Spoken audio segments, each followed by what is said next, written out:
There's a new report estimating what portion of Donald Trump's tariffs were paid by Americans, and I'm not going to keep you in suspense. I'll tell you right away. The number is 100%. 100% of Donald Trump's tariffs were paid by Americans. And if this is shocking to you, you either weren't paying attention or don't understand how tariffs work, because we've been sounding the alarm about this since the day that Donald Trump started talking about putting these tariffs on China. It doesn't matter how many times Donald Trump says China pays the tariffs.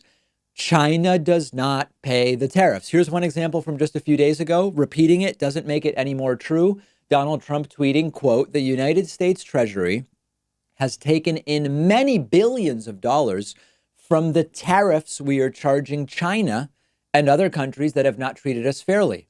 In the meantime, we are doing well in various trade negotiations," capitalizing T in trade and in negotiations currently going on. At some point, this had to be done. The Treasury has taken in the money. That part is true, but the money is not coming from China. We are not charging China anything. A working paper by economists at the Federal Reserve Bank of New York, as well as a Columbia professor, David Weinstein, and Princeton's Stephen Redding, determined that approximately 100% of the Trump administration's tariffs have been paid by us, by Americans. Let's explain.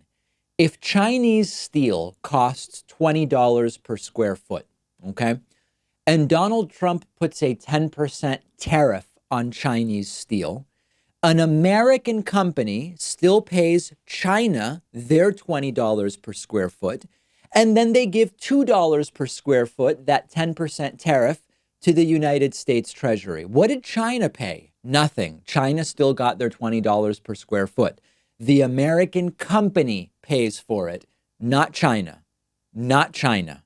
How many times do we have to say this? And then if you're an American building a house, for example, and you have a house that's partially made of steel, the fact that your builder paid a 10% tariff on the steel gets passed along to you, to the end user. If you're buying a car that uses steel, the car will be bumped up in cost by the manufacturer to account for the fact that they have paid the tariff. We pay for it, not the Chinese.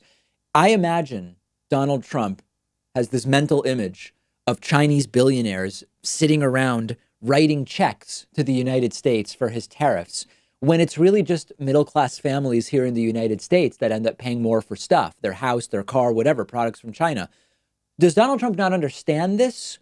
Or is he understanding it, but he's choosing to lie and to gaslight because he knows the truth is actually really bad? The headline should not be, Americans pay 100% of tariffs. The headline should be, people are so clueless about tariffs that it is newsworthy that Americans are paying 100% of the tariffs. This is less about people being uneducated than it is about people being deliberately miseducated, because a lot of people did look into this. They researched their not fake news sources, and they were given an incorrect explanation that agreed with what Donald Trump is saying publicly. So maybe research is a bit of a stretch, but people, they checked what their cousin posted on Facebook. They sort of tried. And there was a huge disinformation campaign around the tariffs about how this is Trump being strong and this is going to hurt China and blah, blah, blah, blah, blah. Fox News is strong. Trump's lackeys are powerful in terms of the media presence that they are given to show up and recite their talking points. And the whole concept of being able to learn about the world by watching the news has been completely bastardized as it's been taken over by partisan and corporate interests. And that's how you end up with a headline that actually surprises people, like 100% of Trump's tariffs paid by Americans. We've been sounding the alarm since day one. That's the way tariffs work. And the really shocking thing is that so many people fell for it. And by the way, Trump did this from day one. Trump, from day one of his campaign, or very early on when he figured out that this China trade stuff was beneficial to him, probably because his followers didn't understand it, so they would just believe whatever he said. He ran on, I understand trade, I understand economics, I understand currency manipulation, I'm going to do tariffs, we're going to deal with it all. I'm the guy, I'll renegotiate trade deals and all this stuff. So he very successfully and effectively primed his followers so that then when he did whatever, once he was actually president, they would just think that it was good. And I would not be surprised, when you talk to Trumpists and you say, what has Donald Trump done that you really like? Very often you get absolute nonsense, like nothing. They can't even really say anything. They just say he's strong, he's honest, he's moral, he's a good businessman, whatever. There are some who will actually be able to put together some kind of policy, and they'll say, I really like what he's done with trade. I really like what he's done with the tariffs. And of course, they will have absolutely no idea that they are the ones paying for those tariffs. It's been very successful. And whether or not the Mango Menace understands how tariffs work, it really doesn't matter. As long as his followers think he did the right thing and it's helping them, they will vote to reelect him in November of 2020. What if I told you that you could read 8 books in one afternoon? That's essentially what one of my favorite apps allows you to do. It's called Blinkist, and you can try it totally free for a week and get 25% off a subscription when you go to Blinkist.com/Pakman. Blinkist takes thousands of best-selling nonfiction books, gathers the most important info and insights from each book, presents each book to you in the form of a condensed ebook or audiobook that you can consume in just 15 minutes. There are only so many hours in your week.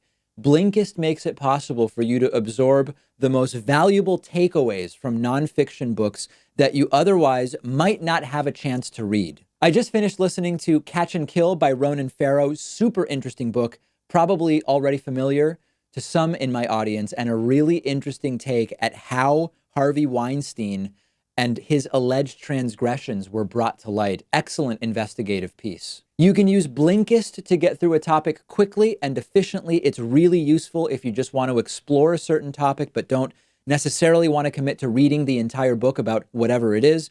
And a premium subscription is only about $8 a month, which gives you unlimited access to every single book that they offer. They have books on politics, economics, philosophy, science, you name it. You can try it out yourself, totally free for a week, and get 25% off if you decide to subscribe just by going to Blinkist.com/Pakman.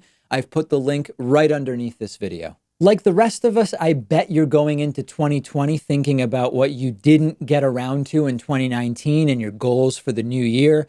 If you want to work towards being your best self in 2020, understand more about the world around you, and make sure that your time is well spent, then Blinkist is for you.